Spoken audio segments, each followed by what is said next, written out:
बड़ा ही मिला जुला भाव होता है आज के दिन। एक तरफ बहुत अच्छी यादें रहती हैं, कई माननीय सदस्य सांसदों ने अपनी अपनी यादें उजागर की। थोड़ा बहुत दुख भी होता है जब टर्म खत्म हो रहा होता है, पता नहीं वापस आएंगे कि नहीं आएंगे।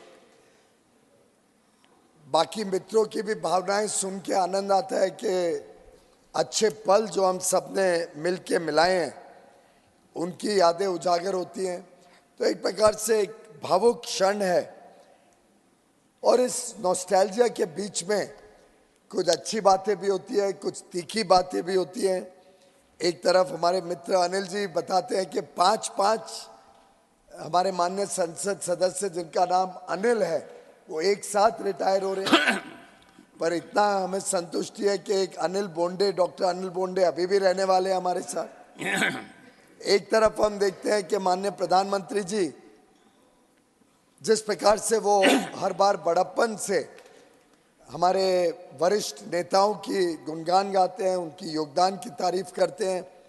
आज डॉक्टर मनमोहन सिंह जी के बारे में उन्होंने जो कहा और दिल से कहा, कोई उसमें पढ़ा लिखा भाषण या ऐसा कुछ नहीं पढ़ा।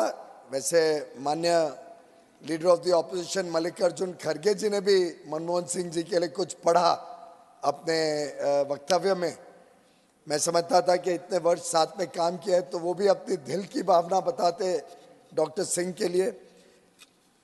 परंतु एक तरफ हम सबकी जो भावनाएं हैं, बड़े बड़े वरिष्ठ साथी हम मिस करेंगे, उनका योगदान, जिस प्रकार से उन्होंने इस उच्च सदन की गरिमा बढ़ाई, बड़े बड़े कानून पारित हुए, इस भव्य नए पार्लियामेंट के बिल्डिंग में जिस प्रकार से शुरुआती नारी शक्ति वंदन अधिनियम से हुई, एक प्रकार से एक ट्रेंड सेट हुआ कि आगे आने वाले दिनों में ये नया भवन आगे आने वाली पीढ़ी को, अमृत पीढ़ी को, आगे आने वाले अमृत काल में जब भारत विकसित भारत की तरफ तेज गति से प्रगति कर रहा है, कैसे इस सदन का व्यवहार रहेगा, चाल चलन रहेगा, योगदान रहेगा और कैसे हम सबको कर्तव्य भावना से भारत के भविष्य के लिए अपनी अपनी कर्तव्य को निभाना है और अपना अपना योगदान देना है। वैसे अभी अभी हमारे मित्र कह रहे थे कि विपक्ष मजबूत रहना चाहिए और इस परंपरा को कायम रखनी चाहिए। मैं पूरी तरीके से सहमत हूँ कि विपक्ष मजबूत रहना चाहिए, लेकिन उसकी जिम्मेदारी तो सत्ता पक्ष की नहीं हो सकती है। उसकी जिम्मेदारी तो विपक्ष की रहेगी कि उनको मजबूती से अपने नंबर भी, संख्या भी बढ़ानी है, उस प्रकार का काम करके जनता का दिल जीतना है। और मैं समझता हूँ भारत की विकास यात्रा में व्यवधान डाल के या भारत के विकास पर ईर्ष्या करके विपक्ष मजबूत नहीं हो पाएगा। विपक्ष को अपने कर्तृत्व से, अपने काम से लोगों के बीच जाके उनका दिल जीतना पड़ेगा। हमारी तरफ से, सत्ता पक्ष की तरफ से अवश्य हम चाहेंगे कि इस सदन में अच्छा डिबेट हो, डिस्कशन हो, और हर एक विषय, हर एक व्यक्ति अपने अपने उसमें जोड़ सके, योगदान दे सके, उसमें अपना अपना विचार विमर्श करके अच्छी निर्णय लेने का अगर हम सब सामूहिक रूप से फैसला कर लें कि सदन अच्छी तरीके से चले, कोई किसी प्रकार का डिस्टर्बेंस ना हो, तो मुझे लगता है कि सदन की कार्रवाई से देश को भी लाभ होगा, देश की विकास यात्रा को भी लाभ होगा। माननीय अरुण जेटली जी जो पूर्व में नेता सदन रहे हैं, उन्होंने एक बार कहा था, one of the great strengths of this house is that we have learn to respect each others opinion. मैं समझता हूँ इस भावना से अगर हम सब आगे भी चलते हैं तो आगे चल के इस देश को आगे बढ़ाने में सभी व्यक्तियों का एक अहम भूमिका रहेगी। कई मान्य सांसद वापस आएंगे, कई नए सांसद आएंगे, नए विचार लेके आएंगे, नए अनुभव लेके आएंगे। हर एक का अनुभव हो, उनकी आवाज हो, वो इस सदन को शोभा देगी। आगे चल के जिस प्रकार से हमारी टीम ने इसी ग्रुप ने जो आज रिटायर हो रहा है, इसी ने आर्टिकल 370 और 35A को रद्द करने का निर्णय लिया। इसी टीम ने जो भारतीय न्याय संहिता का निर्णय लिया। बड़े बड़े फैसले लिए गए और हम सबके कार्यकाल में ही राम मंदिर का भव्य राम मंदिर का प्राण प्रतिष्ठा का कार्यक्रम हुआ। तो हम सब तो सौभाग्यशाली, हम सब इस टर्म के जो माननीय सांसद हैं, हम अपने आप को सौभाग्यशाली मानते हैं और मुझे पूरा विश्वास है कि आगे भी चल के, जैसा माननीय प्रधानमंत्री जी ने राष्ट्रपति जी के मोशन ऑफ थैंक्स में कहा कि उनकी तीसरी टर्म में वो देश और तेजी से प्रगति करेगा, देश विश्व की तीसरी सबसे बड़ी अर्थव्यवस्था बनेगा, देश कठोर फैसले लेके आगे बढ़ेगा। और मैं समझता हूं कि house of elders, council of states, ये उच्च सदन उसमें अपने तरीके से बड़ा योगदान देने के लिए पूरी तरीके से तैयार है। हमारे पास कई सारी अच्छी यादें हैं, विजडम की, विट की, ह्यूमर की, अलग अलग नज़रिया सामने आया हमारे माननीय सांसदों का डिबेट चर्चा के माध्यम से। दोस्तियां भी बहुत सारी बनी, मित्रता ये मैं समझता हूँ वर्षों वर्षों तक सदैव रहेगी।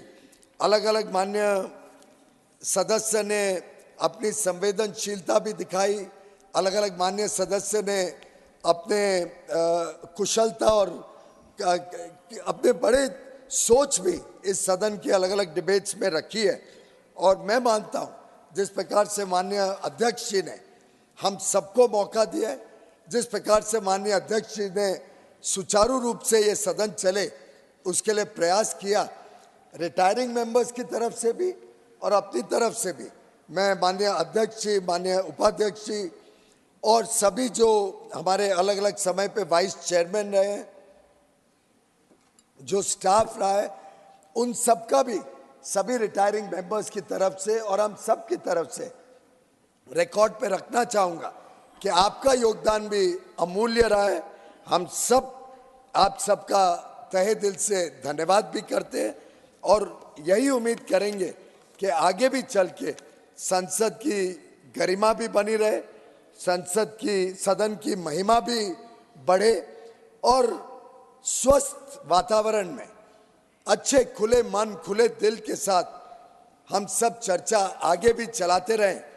जिस प्रकार से आज के फेयरवेल फंक्शन में हमने थोड़ी बहुत नोकझोंक भी देखी, लीडर ऑफ द ऑपोजिशन, नेता प्रतिपक्ष ने कुछ यादें उजागर करी।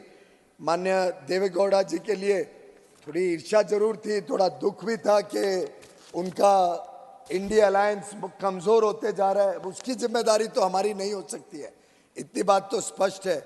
और अगर देवेगौड़ा जी को ध्यान में आया कि माननीय प्रधानमंत्री जी देश हित में और देश को एक विकसित भारत बनाने के लिए अहम फैसले और बड़ी भूमिका, बड़े दृष्टिकोण के साथ काम कर रहे हैं और माननीय देवेगौड़ा जी और उनकी पार्टी उसके साथ जुड़ रही है, तो मैं समझता हूं कि नेता प्रतिपक्ष ने वास्तव में उसमें कोई ईर्ष्या दिखाने का कारण नहीं। और पर्सनल बातें होती रहती हैं, पर्सनल बातें हम कभी सदन में उजागर नहीं करते हैं, कमरे के बाहर, सदन के बाहर जो बातें होती हैं, और जिस दिन उसका पर्दाफाश सभी करने लग जाएं तो मैं समझता हूं कि किस हालत में बड़े बड़े नेता रहेंगे, वो बहुत तकलीफ हो जाएगी। ईर्ष्या word will not go on record. हाँ ठीक, ये दुख हुआ उनको। मैं ईर्ष्या के बदले मैं कहूँगा कि नेता प्रतिपक्ष को जो दुख हुआ और परेशानी हुई कि देवेगौड़ा जी अब उनके साथ नहीं है। वैसे तो कई उनके साथी छोड़ के जा रहे हैं, कई राज्यों में हम देख रहे हैं कि एक के बाद एक तेज गति से साथी उनके छोड़ के जा रहे हैं, लेकिन देवेगौड़ा जी ने भी कोई कसर नहीं छोड़ी। उन्होंने भी पूरी तरीके से अपने जवाब में बता दिया कि कैसे अलग अलग समय पे उनके भी बड़े अनुभव रहे हैं माननीय खड़गे जी के साथ। तो ये नोकझोंक भी इस सदन की एक प्रकार से विशेषता है, ये नोकझोंक चलती रहे, लेकिन कभी हम डिसिप्लिन ना तोड़े, कभी हम सदन की कार्रवाई में तकलीफ ना डालें, अच्छी तरीके से सदन चले, ऐसा मैं समझता हूं। सभी रिटायरिंग मेंबर्स की भी इच्छा रहेगी कि आगे भी इसी प्रकार से सदन चले, और मैं भी अपनी तरफ से सभी रिटायरिंग मेंबर्स को, सभी आज जो सेवानिवृत्त हो रहे हैं, कुछ तो वापस आ जाएंगे, कुछ अलग अलग तरीके से देश की सेवा में लगेंगे, अपनी पार्टी की सेवा में लगेंगे, अलग अलग अपने पैशन को, अपने हॉबीज को परस्यू करेंगे। उन सभी को शुभेच्छा देता हूं, शुभकामनाएं देता हूं, और आगे उनके सफलता के लिए भगवान से प्रार्थना करता हूं, उनको दीर्घायु दे और सफलता सदैव उन सबको मिलती रहे।